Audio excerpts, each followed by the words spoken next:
When you think about the Warriors today, I'm sure you probably think about MVPs, championships, and the team that ruined the league. But there was once a time where the Warriors were the laughingstock of the NBA. Well, pretty much their entire history before these last 5 years. But they were able to pull something off that needed so many different things to go right in order for it to fall into place. From contracts to draft pieces to free agency, the Warriors had absolutely everything that could go right, up until the 2019 finals. And so today, we're going to be talking about the complete timeline of the Warriors dynasty going all the way back to when Steph Curry was first drafted in 2009 until the current day. But before we begin, if you're new here, I'm Double D. I'm a huge basketball fan and I make NBA videos here on YouTube. So if you're also an NBA fan or just a basketball fan in general, feel free to hit the sub button and click the bell to be notified when I upload more videos just like this one.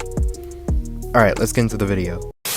So like I said before, the Warriors really needed a lot of things to go right in order for this team to come about. So let's start at the beginning. The Warriors came into the 2009 draft with a 29-53 record and were awarded a lottery pick. They picked at number 7, and the rest is history. With the 7th pick in the 2009 NBA draft, the Golden State Warriors select Stephen Curry from Davidson College. And this will also haunt Timberwolves fans and Knicks fans for years to come, as the Timberwolves will select Ricky Rubio and Johnny Flynn over him, and the Knicks missing out on him by 1 pick where he would have went to play under Mike D'Antoni's system. But Steph Curry was passed up on by a lot of teams and scouts because at the time of the draft, they didn't know if he was a true point or if he was a shooting guard. They thought he was undersized and, get this, thought that he relied on his outside shot too much. That's...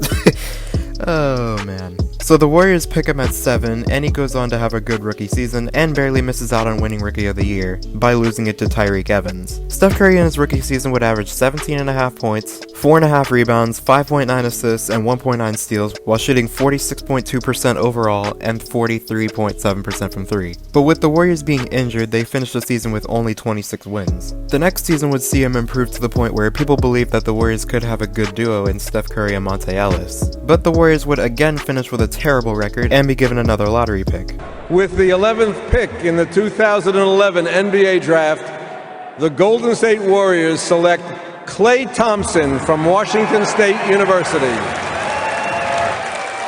And so with Klay, the Warriors are clearly focused on adding shooting into their lineup. And so they come into next season and Steph Curry's ankle decides to give out on him. And don't worry, we'll see this a lot more as his career goes on.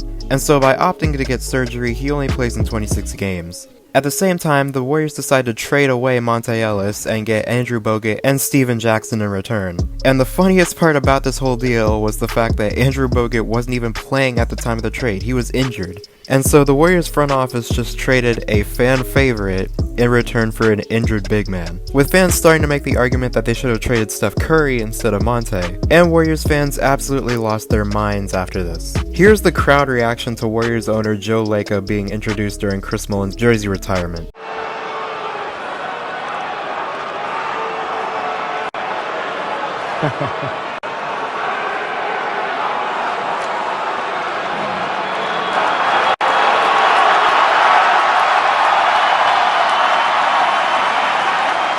I got it.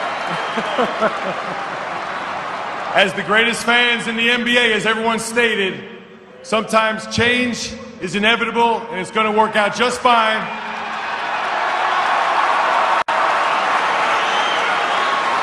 With your support and patience, and use that passion in the right direction. This thing is going in the right way. I've got great confidence in Joe, Mark Jackson, and everything will work out just fine. Just a little bit of patience, use that passion.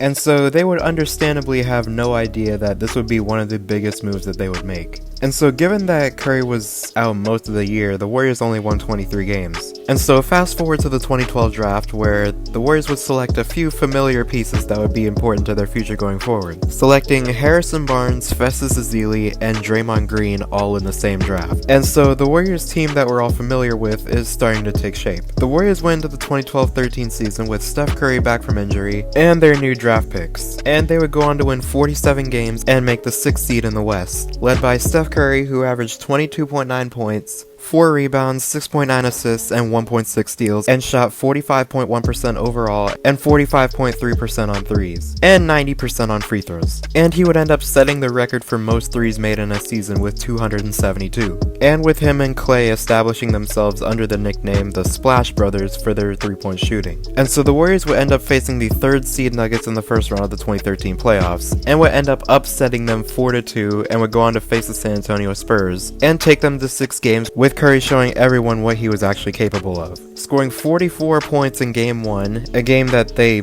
could have won if Manu Ginobili wasn't inexplicably left wide open at the end of overtime, but in that case the Warriors actually had a chance to win both of San Antonio's home games, which no doubt would have changed the entire series, and who knows what would have happened. But given the Warriors were still so young and they'd done all that already, people had high expectations for them going forward. The 2013-14 season was one that would see the Warriors make a slight improvement over the previous year, winning 51 games and showing signs of a developing big three in Steph Curry, Klay Thompson, and David Lee, with Steph earning his first All-Star selection and having his best year under Mark Jackson. 24 points, 4.3 rebounds, and 8.5 assists, shooting 47% from the field and 42.4% from 3. It is worth noting that the Warriors also made a move before this season started by acquiring Andre Iguodala from the Nuggets, and so the Warriors now have a great defender coming off the bench, a move that people questioned at the time given that Iggy had only been a starter for his entire career. But the Warriors would end up getting first rounded by the Clippers in a very close 7-game series, a series where the Warriors would be missing Andrew Bogut, who was out with a rib injury, and so this was the first time the Warriors and Clippers would face off in the playoffs, and it would fuel the ongoing rivalry between them. And so the interesting thing about all this is that everything happened perfectly, because if the Warriors won this series, it would have been very difficult for them to try and fire Mark Jackson, which is what they ended up doing. And so during the 2014 offseason, they tried to go after Stan Van Gundy to take his place, but he would end up taking a coaching spot with the Detroit Pistons, and so they interviewed Steve Kerr, who ended up taking the spot. Also in the 2014 offseason, the Warriors would sign Sean Livingston, who at this point was a journeyman, who was going from team to team after suffering his knee injury. And so the Warriors roster going into the 2014-15 season begins to look familiar. And this would be the season where the Warriors would finally prove themselves as a top team in the league. They won 67 games and would be led by Steph Curry, who would average 23.8 points, 4.3 rebounds, 7.7 assists, and 2 steals, while shooting 48.7% from the field, 44.3% from 3, and 91.4% on free throws. And he once again set the record for threes made in the season at 286. Klay Thompson finally broke out as the top shooting guard in the league by averaging 21.7 points and shooting 46.3% from the field and 43.9% on threes, and going completely off by scoring 37 points in a quarter. Yes, 37 points in one quarter. And so they would both earn All-Star selections, and Steph Curry would be named to the All-NBA first team. Now, it is worth noting that something that sometimes gets lost about this season is the fact that Draymond Green was already breaking out. He averaged 11.7 points, 8.2 rebounds, 3.7 assists, and was named to the All-Defensive first team and actually placed second in Defensive Player of the Year voting, and actually lost the race to Kawhi Leonard despite having more first-place votes than him. But the Warriors would go on to beat the Pelicans in a sweep, the Grizzlies in 6 games, and the Rockets in 5 games, and get to the finals where they would face a Cavs team already without Kevin Love. And it really didn't help that Kyrie Irving would fracture his kneecap in overtime of Game 1, causing him to miss the rest of the series. And so the Warriors would go on to win in 6 games, but we'll forever hear from NBA fans that they wouldn't have won the ring if both teams were fully healthy. And so the Warriors come into the 2015-16 season with something to prove. They would start the season with an NBA record 24-0 record that shut almost everybody up. They would go on to beat Cleveland on Christmas Day, and then go on to destroy them just a month later so badly that Cavs fans were already leaving the arena in the 3rd quarter. Then they go on to beat the Spurs by 30, who were thought to be their only competition in the West, and then go on to beat the Thunder with a shot that everyone will forever remember where they were when they saw it for the first time. The Warriors would go on to win 73 games, but the thing that was probably more surprising, Skip Bayless actually got a prediction right. But the magic wouldn't last long, as the unanimous MVP for the season would start off the playoffs injured. He sprained an ankle or something in Game 1 against the Rockets, and would sit out games 2 and 3 before coming back and slipping on a wet spot at the end of the first half of Game 4, where I always thought he was lucky to not tear a ligament. But he would miss the next 3 weeks and come back and drop 40 points with an NBA record 17 in overtime. But given that he'd been injured and came back earlier than usual for his MCL injury, there were clear differences in his game, which we'll talk about in a little bit. But they would go on to face the OKC Thunder in the Western Conference Finals, where the Thunder would shock them by stealing Game 1 on Golden State's home court, and then go on to curb stomp stomped them in both games 3 and 4 before blowing a 3-1 lead, which was one of the reasons that KD would soon become the most hated athlete on the face of the earth. The Warriors would go on to face a fully healthy Cavs team, and they were running Cleveland out of the building in both games 1 and 2. The Cavs came back to get game 3, but Golden State would win game 4 and go up 3-1 in the series. Now, let's talk about some things. So the first thing to consider here is the fact that, like Cleveland in 2015, Golden State was struggling with injuries the entire series. Steph Curry with the MCL, Klay Thompson suffered a knee injury in Game 3 and had to go to the locker room, Andrew Bogut would suffer a knee injury in Game 5 and miss the rest of the series, and Andre Iguodala would suffer a back injury in Game 6. I'm not bringing up Draymond Green's suspension here because, in my opinion, he had it coming eventually with his reputation and the things that he had already gotten away with in that playoffs. But I will say that the play that got him suspended didn't make sense because they let everything else go, but that was the thing that suspended. I don't know. But the thing about this was the fact that the Cavs staff actually said that Curry was not playing like himself after this injury. So don't think that I'm just using it as an excuse. With the Cavs source saying that he just wasn't the same animal. Steph still had his shooting ability, but he didn't have that state of flow where everything's working for you effortlessly. He stopped running off the ball, and you could clearly see there was a gradual erosion to his game.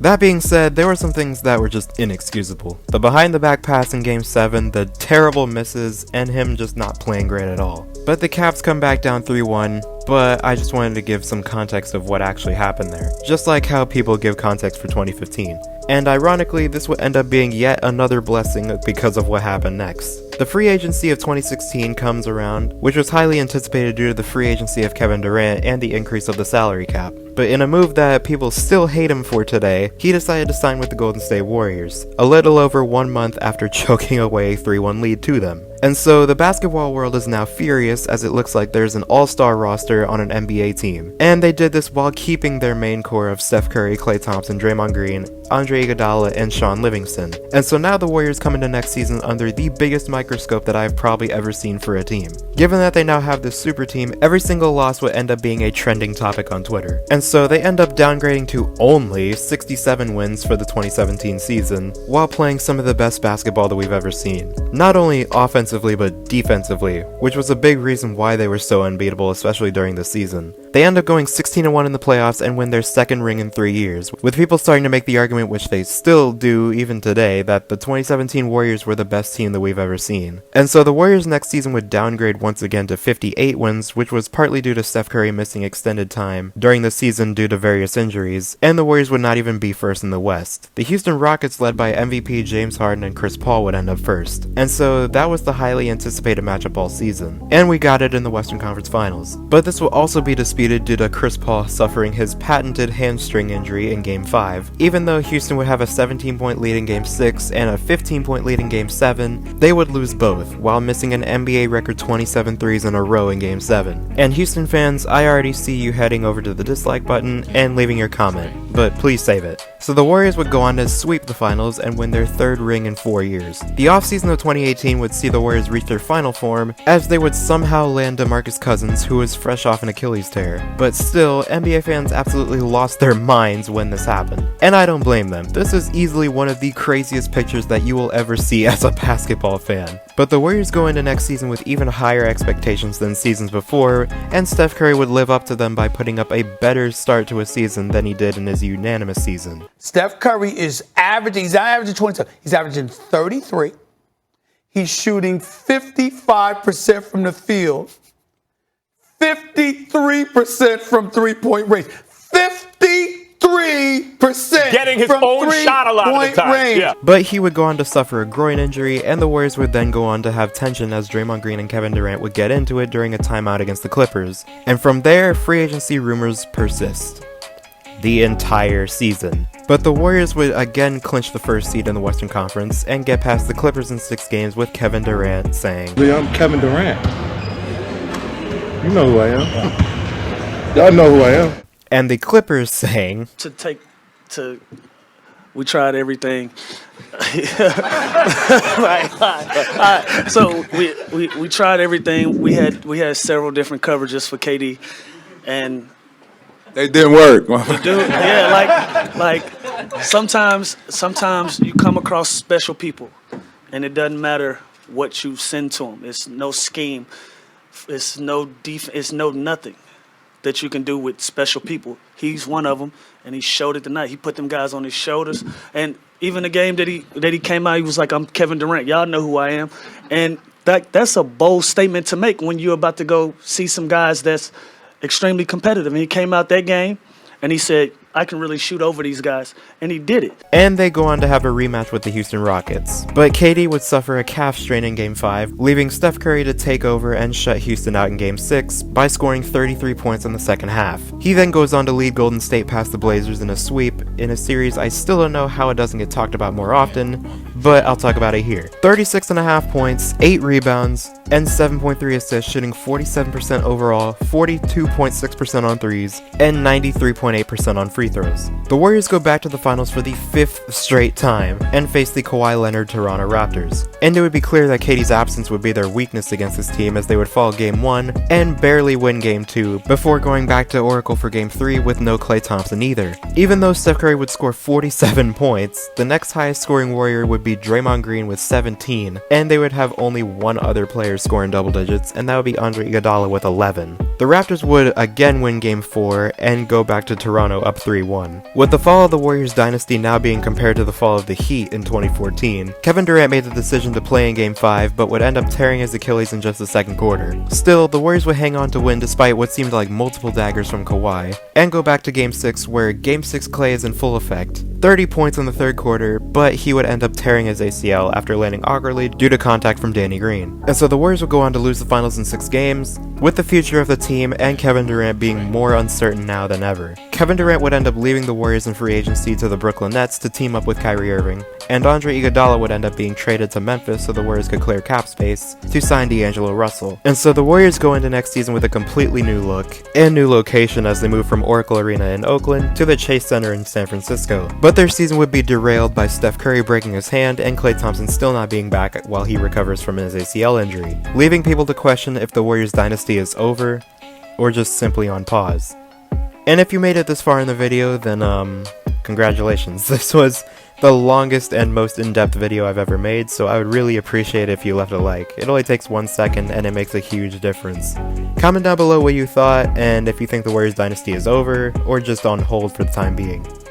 But with all that being said, I hope you guys enjoyed this video. Subscribe if you're new, hit the bell to be notified when I upload, comment down below what you want to see next, and as always, I'll see you guys in the next one.